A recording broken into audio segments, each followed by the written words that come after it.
Alright, the World Series is here, Astros and Phillies. The team we most expected from the American League. The team we least expected from the National League. The first time these two have ever met in a World Series. The first time they've met in the postseason since the 1980 NLCS. Yet this matchup feels kind of familiar. Astros, the favorite out of the American League, up against an underdog from the NL East. Third time in the last 4 years we've seen that. And the last two times both ended in losses for the Astros. 2019 to the Nationals, 2021 to the Braves. Once again, the Astros are favored to win, the better team on paper. The Phillies wouldn't even be in the postseason in most previous years. They were the number 6 seed, which didn't exist a year ago. But that didn't matter once the postseason began. The Phillies are 9-2 in this postseason. A 2-game sweep of the Cards, 3-1 over the Braves, and 4-1 over the Padres. We knew going into this that the Phillies could win in the first round because of their 1-2 punch of Zach Wheeler and Aaron Nola. And they were good in that series, combining for 13 shutout innings with only 6 hits allowed. And it was a best-of-3 series, so that was enough. One good start from each of them, and they earned the sweep and then moved on. If that was all they had, they wouldn't have made it past the division series, a best-of-5 versus the Braves, or the NLCS, a best-of-7 against the Padres. But they've been able to win even without their best 2 starters. Suarez has been alright as the number 3 starter, but it's mostly their bullpen keeping them in the games. Dominguez, 7 2/3 innings, just 1 run.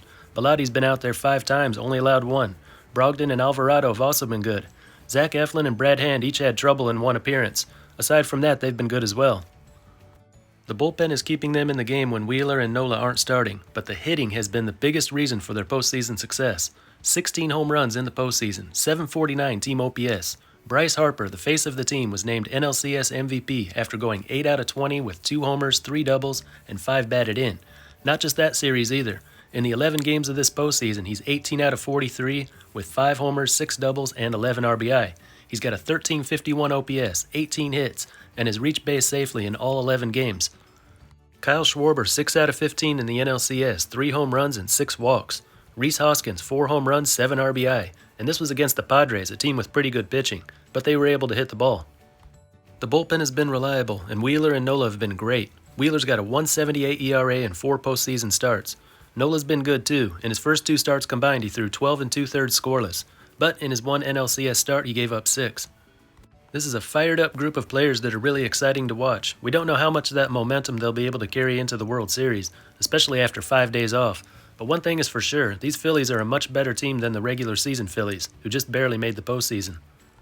The Astros are a perfect 7-0 in the postseason, with a 3-game sweep of the Mariners and a 4-game sweep of the Yankees.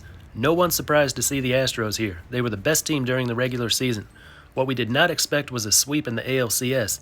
Many of us thought that was going to be a really good series, 6 or 7 games. Then the Astros move on. Is it because the Astros are such a dominant team, or because the Yankees underperformed? Well, we'll see if they can do the same thing to the Phillies before answering that. The Yankees could not hit against Astros pitching till the final game. Verlander, 6 innings, 1 run, 3 hits, and 1 walk. Valdez, 7 innings, no earned runs, 4 hits, and no walks. Javier, 5 1/3, no runs, 1 hit, and 3 walks. In Game 4, McCullers allowed 3 runs on 8 hits and 5 innings. Yankees hitters showed some life, but it still wasn't enough. And that's just the starting pitching. The bullpen is even more dominant. Astros relievers have thrown 33 innings this postseason and only surrendered 3 runs, all of them solo home runs. Brian Abreu, 6 1/3 scoreless with 10 strikeouts. Ryan Presley, 5 1/3 scoreless. Rafael Montero, 5 1/3, only 1 run, just to name a few. Overall, the Astros have a 1.88 team ERA in the postseason. The hitting's been good, not explosive, but good enough. 25-year-old rookie Jeremy Pena batted .353 with 2 homers, 2 doubles, and 4 RBI, earning him the ALCS MVP. In the 7 games of the postseason, he's batting .303 with 3 home runs. Alex Bregman, 10 out of 30 with 2 home runs and 7 batted in. Yuli Gurriel, 11 out of 30, 2 homers. While both of these teams have been flying through the postseason, there are some areas of concern. For the Phillies, Nick Castellanos has a .566 OPS in the postseason, batting .220 and 41 at-bats. Kyle Schwarber had a great NLCS, but that came after he went 1 out of 20 in the first 2 rounds, striking out 8 times. Rhys Hoskins has 5 home runs, which is really good. They hope he continues to do that. But he hasn't done much of anything else, going 8 out of 44. They'll need Castellanos and Hoskins or somebody else to start hitting the ball more, and can't afford to let Schwarber fall back into the slump he was in earlier, especially if Harper starts to cool off. They'll need all the help they can get against the Astros pitching. The Astros have some struggling hitters of their own. Jose Altuve, usually great in the postseason, is 2 out of 31 this year. Kyle Tucker and Yordan Alvarez have struggled as well. Tucker has a 634 OPS in the postseason. It was 808 in the regular season. Pena has been their best hitter. We weren't sure how he was going to handle the pressure of postseason play, but he's actually gotten better. There is concern that he might cool off, or start to feel the pressure as we start the biggest series of all. Hard to tell how a rookie's going to handle that pressure. As for pitching, Wheeler and Nola have been great for the Phillies, but they've got to be hoping that last start from Nola was just a fluke, and not the start of a postseason slump. That 1-2 punch has gotten them this far, but if just one of them falls off, they cannot win this series.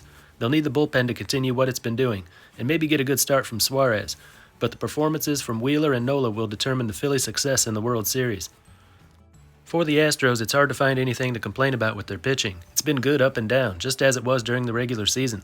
I guess one thing they should be worried about is they'll be facing a team that's good at drawing walks. The Yankees were not, and I think they'll have a tougher time going against Phillies hitters. Pitch counts are going to be higher, starting pitchers may come out earlier, and the bullpen will have to do more work. But with how they've done so far, the Astros have to be feeling pretty good about their pitching. Verlander, the biggest name in the rotation, will be looking for his first World Series win. He's made 7 World Series starts, a record of 0-6, and an ERA of 5.68. He's got to come through eventually, though, and I think this will be the time he does it. He already had a rough outing in Game 1 of the division series against the Mariners, so I think he's got his one bad start for the postseason. I expect mostly low-scoring games in this one. The biggest thing for the Phillies is they cannot start the series 0-2. If they drop the first 2, with Wheeler and Nola on the mound, they will not win this series. They will then be faced with having to win at least 2 games without one of those 2 as the starting pitcher.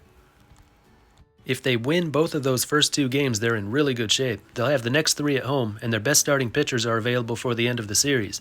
And my money would be on Philly at that point, but they'll be satisfied with going 1-1 in the first 2 in Houston. For the Astros, I don't expect any problems with their pitching. Both the starters and relievers will do just fine, but they'll need to get more from their hitters. They don't need an offensive explosion, just a little more production. They didn't need much in the ALCS. The Yankees only put up 4 runs in the first 3 games. I wouldn't count on their pitchers to silence the Phillies' batters in the same way. My predictions here. The Astros will get a good quality start from Verlander. I won't say for sure if he's going to get his first World Series win, because pitching will be great from the Philly side too.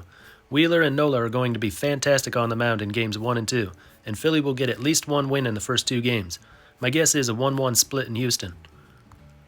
Then in Philly, Altuve is going to break out of his slump. It's got to happen sooner or later. He's too good of a hitter for this to continue.